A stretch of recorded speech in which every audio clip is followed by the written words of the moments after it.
Bom, uma outra coisa que a gente vê no ministério de Jesus, nos ensinamentos de Jesus, que trouxe oposição no seu ministério e na sua vida, foram as denúncias que Jesus fez. Dentro dos seus ensinamentos, Jesus também denunciou determinadas práticas. Porque nem tudo que Jesus queria dizer era positivo. Você já viu isso na Bíblia? Que nem tudo, tem gente que prega hoje, não, mas é tudo muito lindo, olha só essas palavras de Jesus, Jesus é amor, mas dentro desse amor, Jesus denunciava várias coisas. Na verdade, quando Jesus ensinava, ele pronunciou palavras fortes, denunciando o comportamento hipócrita da elite religiosa daquela época. Os escribas, os fariseus, eles ficaram tão fixados nos mínimos detalhes da justiça exterior que se esqueceram do verdadeiro espírito da Torá. É aí que a gente vê, lá em Mateus capítulo 23, verso 1 até o verso 12, diz assim: então Jesus falou às multidões e aos seus discípulos, na cadeira de Moisés se assentaram os escribas e os fariseus. Portanto, façam e observem tudo o que eles disserem a vocês, mas não os imitem em suas obras, porque dizem e não fazem. Atam fatos pesados, difíceis de carregar, e os põem sobre os ombros dos outros, mas eles mesmos nem com o dedo querem movê-los. Praticam todas as suas obras a fim de serem vistos pelos outros, pois alargam os seus filactérios, alongam as franjas das suas capas. Gostam do primeiro lugar nos banquetes e das primeiras cadeiras nas sinagogas, das saudações das praças e de serem chamados de mestre. Mas vocês não serão chamados de mestre, porque um só é mestre de vocês e todos vocês são irmãos.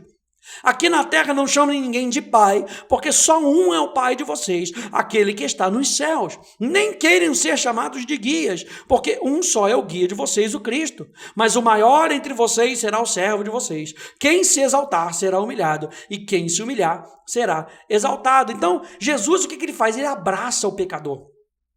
Mas ele denuncia o pecado e denuncia os orgulhosos. Ele teve compaixão dos quebrantados, mas não faz rodeios ao condenar a hipocrisia dos líderes religiosos.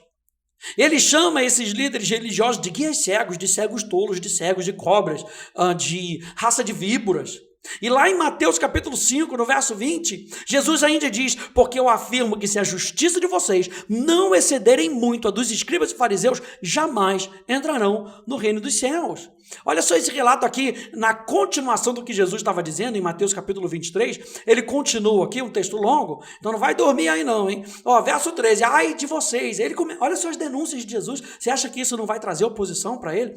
Ai de vocês, escribas e fariseus hipócritas, porque vocês fecham o reino dos céus diante das pessoas, pois vocês mesmos não entram, nem deixam entrar os que estão entrando. Ai de vocês, escribas e fariseus hipócritas, porque vocês devoram as casas das viúvas, se para o justificar, fazem longas as orações. Por isso vocês sofrerão um juízo muito mais severo. Ai de vocês, escribas e fariseus hipócritas, porque vocês percorrem o mar e a terra para fazer um prosélito. E uma vez feito, o tornam filho do inferno 2 vezes mais do que vocês. Ai de vocês, guias cegos, que dizem: se alguém jurar pelo santuário, isso não tem importância, mas se alguém jurar pelo ouro do santuário, fica obrigado pelo que jurou. Seus tolos e cegos. Qual é mais importante, o ouro ou o santuário que santifica o ouro? E vocês dizem: se alguém jurar pelo altar, isso não tem importância, mas se alguém jurar pela oferta que está sobre o altar, fica obrigado pelo que jurou. Cegos! Qual é mais importante, a oferta ou o altar que santifica a oferta?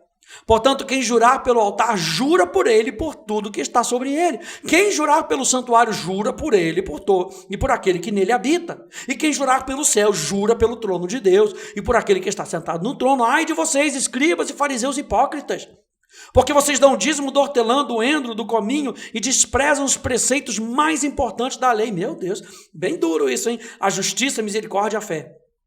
Mas vocês deviam fazer essas coisas sem omitir aquelas. Guias cegos coam um mosquito, mas engolem um camelo. Ai de vocês, escribas e fariseus hipócritas, porque vocês limpam o exterior do copo e do prato, mas estes por dentro estão cheios de roubo e de glutonaria.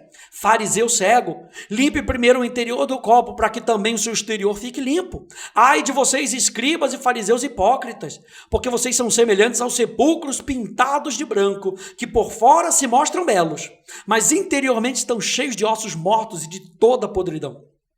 Assim também vocês por fora parecem justos aos olhos dos outros, mas por dentro estão cheios de hipocrisia e de maldade. Aguenta mais um pouquinho? Verso 29. Ai de vocês, escribas e fariseus hipócritas, porque vocês edificam os sepulcros dos profetas, enfeitam os túmulos dos justos e dizem, se nós tivéssemos vivido nos dias dos nossos pais, não teríamos sido os seus cúmplices quando mataram os profetas. Assim, vocês dão testemunho contra si mesmos de que são filhos dos que mataram os profetas. Portanto, tratem de terminar aquilo que os pais de vocês começaram.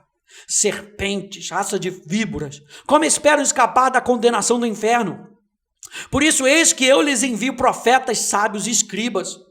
A uns vocês matarão e a outros crucificarão. A outros ainda vocês açoitarão nas sinagogas e perseguirão de cidade em cidade, para que recaia sobre vocês todo o sangue justo derramado sobre a terra, desde o sangue do justo Abel até o sangue de Zacarias, filho de Baraquias, a quem vocês mataram entre o santuário e o altar. Em verdade lhes digo que todas essas coisas hão de vir sobre a presente geração. Jerusalém, Jerusalém, você mata os profetas e apedreja os que lhes são envolvidos. Quantas vezes eu quis reunir os seus filhos como a galinha junta os seus pintinhos debaixo das asas, mas vocês não quiseram. Eis que a casa de vocês ficará deserta, pois eu lhes afirmo que desde agora não me verão mais, até que venham a dizer bendito o que vem em nome do Senhor. Meu Deus, se coloca no papel, se coloca no sapato dos fariseus agora, ouvindo todas essas denúncias. Você gostaria de ser chamado, fariseu cego? Seu sepulcro caiado? Não admira, claro, que eles tenham ficado ofendidos com Jesus. Jesus até mesmo chama eles descaradamente de sepulcro caiado, gente. Que parece lindo por fora, mas por dentro estão cheios de ossos de mortos e de tudo o que é impuro. Na versão de Lucas, quando você vê lá no Evangelho de Lucas, Jesus chama eles de sepulturas não marcadas, sobre as quais os homens andam sem saber. O que Jesus queria dizer isso? Gente, um túmulo era cheio de ossos mortos, que era o lugar definitivo de impureza. Você sabe que o judeu não podia tocar no morto. Qualquer judeu cumpridor de lei sabia que atravessar uma sepultura significava que ficaria cerimonialmente impuro durante 7 dias. Mas o problema era que, segundo Jesus, os fariseus e os mestres da lei eram um sepulcro caiado, eram uma sepultura sem identificação. Ou seja, em outras palavras, qualquer pessoa que entrasse em contato com Jesus, isso aqui é forte demais, qualquer pessoa que entrasse em contato com eles ficava espiritualmente contaminado aos olhos de Deus, como se tivessem atravessado ou pisado num túmulo. Era isso que Jesus estava querendo dizer. Você consegue perceber como a oposição a Jesus cresce rapidamente depois dessas denúncias? E aí J.B. Phillips, ele diz o seguinte: de todos os epítetos que poderiam ser aplicados a Jesus, brando parece um dos menos apropriados.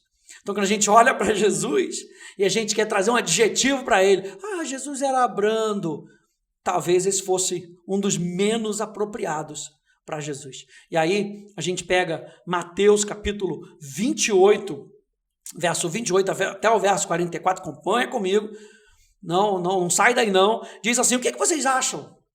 E ele vai trazendo aqui 2 parábolas. Um homem tinha 2 filhos. Chegando-se o primeiro do filho, disse: filho, vá hoje trabalhar na vinha. E ele respondeu: não quero ir não. Mas depois, arrependido, ele se foi. Dirigindo-se ao outro filho, o pai disse a mesma coisa. Ele respondeu: sim, senhor, mas não foi. Qual dos 2 fez a vontade do pai? Eles responderam: primeiro. Então Jesus disse: em verdade lhes digo que os publicanos e as prostitutas estão entrando no reino de Deus primeiro que vocês. Que é isso? Acho que Jesus queria levar uns tapas na cara, né? Falando isso abertamente para eles. E ele continua dizendo: porque João veio até vocês no caminho da justiça e vocês não acreditaram nele. No entanto, os publicanos, as prostitutas acreditaram. Vocês, porém, mesmo vendo isso, não se arrependeram depois para acreditar nele. Escutem outra parábola então, porque eu vou falar para vocês. Havia um homem, dono de terras, que plantou uma vinha, pôs uma cerca em volta dela, construiu nela um lugar, edificou uma torre e arrendou a vinha a uns lavradores. Depois, ausentou-se do país. Quando chegou o tempo da colheita, o dono da vinha mandou os seus servos aos lavradores para receber os frutos que cabiam a ele. Mas os lavradores, agarrando os servos, espancaram um, mataram o outro e apedrejaram ainda outro. O dono enviou ainda mais outros servos em maior número, e os lavradores fizeram a mesma coisa com eles. Por último, o dono da vinha enviou-lhes o próprio filho, pensando: o meu filho eles respeitarão. Mas os lavradores, vendo o filho, disseram uns aos outros: esse é o herdeiro. Venham, vamos matá-lo e ficar com a herança dele para nós. E agarrando, lançaram-os fora da vinha e o mataram. Quando, pois, vier o dono da vinha, que fará aqueles lavradores? Eles responderam: fará perecer horrivelmente aqueles malvados e arrendará a vinha a outros lavradores que lhe entregarão os frutos no tempo certo. Então Jesus perguntou: vocês nunca leram nas Escrituras a pedra que os construtores rejeitaram? Essa veio a ser a pedra angular? Isso procede do Senhor e é maravilhoso aos nossos olhos. Portanto, eu lhes digo que o reino dos céus será tirado de vocês e entregue a um povo que lhe produz os respectivos frutos. Todo o que cair sobre essa pedra ficará em pedaços, e aquele sobre quem ela cair ficará reduzido a pó. E essas duas parábolas, então, gente, elas foram dirigidas, não a qualquer pessoa, elas foram dirigidas aos principais sacerdotes e aos anciãos do povo, que desafiaram Jesus a autenticar a sua autoridade. Lembra lá antes que eles perguntaram: de onde é que vem a sua autoridade? Foram para esses mesmos homens. E eles sabiam disso. Na verdade, Jesus estava dizendo duas coisas para esses homens. Número 1, o reino de Deus está próximo. Número 2, ele está dizendo que a elite religiosa não teria nenhum papel nesse reino, o reino de Deus, o reino que eles tanto pregavam, o reino que eles esperavam fazer parte. Jesus estava dizendo: o reino de Deus está próximo, mas vocês não vão fazer parte dela. Então, gente, não admira que a narrativa do Evangelho nos diga que quando os líderes religiosos ouviram isso, eles procuraram uma maneira de prendê-lo. Por quê? Porque Jesus desafiou seus interesses. Eles viam nele uma ameaça, a sua posição, e temiam a multidão porque o povo considerava que ele era um profeta. Embora Jesus tenha dito que não veio ao mundo para condenar o mundo, mas para salvar o mundo, ele também diz: quem crê em mim não está condenado, mas quem não crê já está condenado, porque não acreditou no nome do Filho unigênito de Deus. Em outras palavras, as próprias palavras de Jesus separariam o joio do trigo, assim como João Batista havia profetizado. Então, sim, nós seremos perseguidos quando denunciarmos as práticas erradas, os pecados, a religiosidade na vida das pessoas. Gente, quando a luz chega, ela expõe tudo.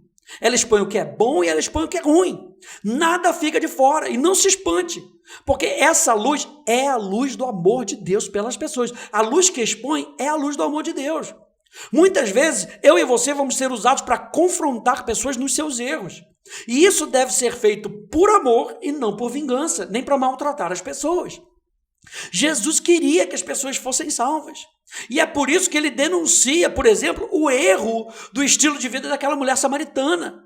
Ele faz isso para o seu próprio bem, para o próprio bem dela.